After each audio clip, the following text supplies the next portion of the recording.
Hello friends, সকাল সকাল দেখো বাজার থেকে নিয়ে চলে এসেছে মেয়ের আবদারে চিংড়ি মাছ আর হচ্ছে কাতলা মাছ। তো আমি চিংড়ি মাছগুলোকে বেছে দুভাগে ভাগ করে রাখলাম, কারণ খাবে ওরা তিনজন, তো এত করব না। তো তারপরে আমি পটল চিংড়িটা মাকে বললাম আমি রান্না করছি।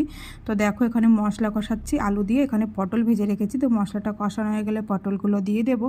আর এদিকে কাতলা মাছ ভেজে রেখে দিয়েছি, এরপরে মাছের ঝোল করব মাখা মাখা করে। আর ওইদিকে ডাল সেদ্ধ বসিয়ে দিয়েছি, এটা মুসুরির ডাল, এটা দিয়ে আম ডাল হবে। গরমের মধ্যে তো আম ডাল খাওয়া খুবই দরকার।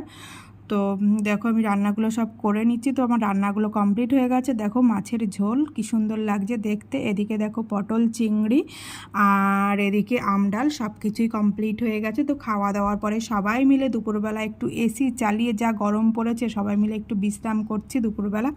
তারপরে ঘুম থেকে উঠে দেখো একতলা ফল কেটে নিয়ে বসে পড়েছি। আর আমার নখগুলো না ভীষণ বড় বড় হয়ে গেছিলো, তো নখগুলো আমি বিকেলবেলা বসে বসে কেটে নিলাম। তো আজকের মিনি ব্লগটা এইটুকুই, টাটা।